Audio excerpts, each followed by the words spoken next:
We cannot understand God. We don't have God's mind. हमारे पास परमेश्वर का मन नहीं है। Our understanding and God's understanding is far behind. हमारी सोच और परमेश्वर की सोच में जमीन आसमान का फर्क है। Man in this world cannot reach out where God is there. मनुष्य इस धरती पर उस हासिल तक कभी नहीं पहुंच सकता, उस मुकाम तक जहाँ पर परमेश्वर है। Praise the Lord. Praise the Lord. No one can measure the distance, the height where God and man is. और कोई भी परमेश्वर और मनुष्य के बीच के जो अंतर है उसको कोई भी नाप नहीं सकता। Praise the Lord. Praise the Lord. Man cannot reach out to God. मनुष्य परमेश्वर तक पहुंच नहीं सकता। Praise the Lord. Praise the Lord. So when I cannot reach out to a person, how can I understand that person? Neither how can I hear about that और person? जब मैं कोई एक व्यक्ति तक पहुंच ही नहीं सकता तो मैं कैसे उस व्यक्ति को जानूंगा, कैसे मैं उस व्यक्ति को समझ पाऊंगा। Praise the Lord. Praise the Lord. Hallelujah.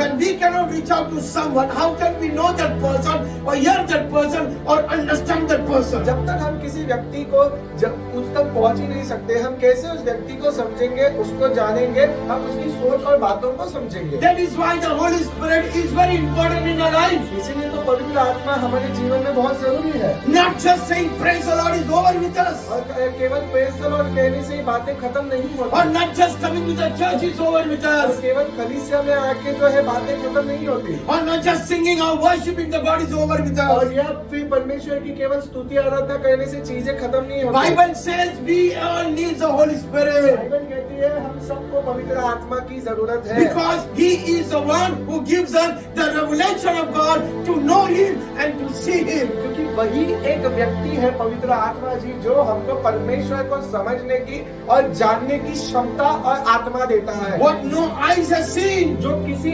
आंखों ने नहीं देखी neither no ear has heard. और जो किसी कानों ने नहीं सुना, That thing, वो the चीजें Holy Spirit पवित्र आत्मा coming inside of us हमारे अंदर आकर will reveal the real God. हमको सच्चा परमेश्वर प्रकट करता है। Praise the Lord. Praise the Lord. Hallelujah. Hallelujah. What is impossible with us is possible with जो God. हमारे लिए असंभव है वो परमेश्वर के लिए संभव है, But that is only through the Holy Spirit. ये सिर्फ पवित्र आत्मा के द्वारा। Hallelujah. Hallelujah. Apostle Paul is talking about revelation. और प्रेरित पौलुस यहाँ पर प्रकटीकरण की बातें करता है। Praise the Lord. Praise the Lord। Listen to me. ध्यान से सुनिए, We as a human being, हम मनुष्य होने के नाते we have 5 senses.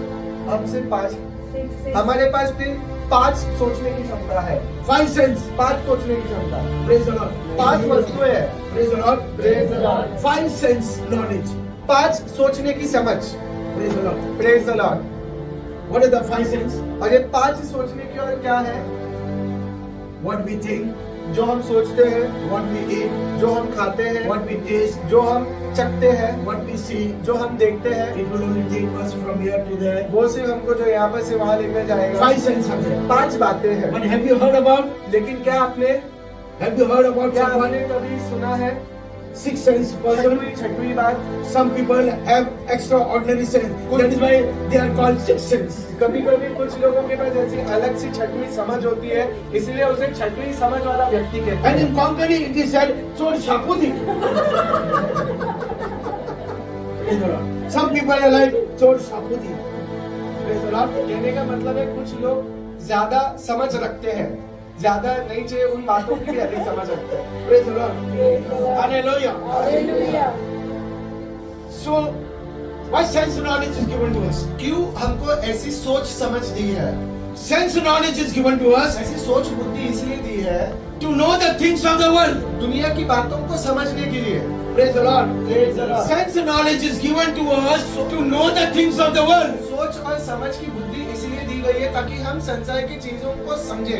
Praise the Lord. Praise the Lord। But through our sense knowledge, लेकिन क्या हमारी सोच से we cannot understand God. हम परमेश्वर को नहीं समझ सकते? Sense knowledge is given हमको सोच बुद्धि जरूर दी to know है, the things of the world. वो दुनिया की चीजों को समझने But के through लिए। the sense knowledge, लेकिन समझने की बुद्धि से we do not have the understanding of God. हमको परमेश्वर की की समझ नहीं है। Praise the Lord. So how does actually we can know God? तो हम कैसे परमेश्वर को जानेंगे? Through sense knowledge. और अपनी सोच समझ के We द्वारा। can only understand the things of the हम world. सिर्फ दुनिया को समझ सकते हैं, But through the revelation knowledge, लेकिन परमेश्वर के प्रकटीकरण के द्वारा, ज्ञान के, प्रकटीकरण के ज्ञान के द्वारा we can understand God. हम परमेश्वर को समझ सकते हैं। Praise the Lord. Praise the Lord. And revelation knowledge is coming to us. और प्रकटीकरण की बुद्धि जो हमारे पास आती है, Is coming through the Holy वो Spirit. पवित्र आत्मा के द्वारा आती है। Somebody say hallelujah. Hallelujah. Praise the Lord. Praise the Lord. Through sense knowledge, और समझ के द्वारा physical sense knowledge, और शारीरिक सोच की बुद्धि के द्वारा no one can know who God is. कोई भी ये नहीं जान सकता कि परमेश्वर कौन है। You can have the knowledge of the Bible. आपको बाइबल का ज्ञान जरूर होगा। You can know the cover to cover scripture. आप एक शब्द से दूसरे शब्द तक पूर्ण बाइबल को समझ You may सकते have the expert, you may be expert person in the prayer. हो सकते हैं कि आप प्रार्थना में बहुत ही माहिर हो सकते But हैं, still without the revelation of the Holy Spirit, लेकिन पवित्र आत्मा की प्रकटीकरण के बिना you are blind to the living God. आप जीवित परमेश्वर के लिए एक अंधे हो। Praise the Lord. Hallelujah. Praise the Lord. Revelation knowledge is coming. और प्रकटीकरण का ज्ञान आता है Is coming through the Holy Spirit. पवित्र आत्मा के द्वारा। That is what Paul the Apostle says. इसीलिए प्रेरित पौलुस कहता है, What no eyes have seen, जो किसी नजर ने न देखी, no ears have heard, जो किसी कान ने न the सुनी, Holy Spirit reveal the deep things of God. वह पवित्र आत्मा जी परमेश्वर की गहरी और गुप्त बातों को प्रकट करता है। Hallelujah. Hallelujah. Praise the Lord. Praise the Lord. The Holy Spirit reveals the deep things of God. और पवित्र आत्मा जी परमेश्वर की गहराई भरी और गुप्त बातों को प्रकट करता है। Amen. Praise the Lord. Praise the Lord. We all need the Holy Spirit. हम सबको पवित्र आत्मा चाहिए, Otherwise, नहीं तो Bible says, बाइबल कहती है। we'll continue the हम word. आगे देखते हैं।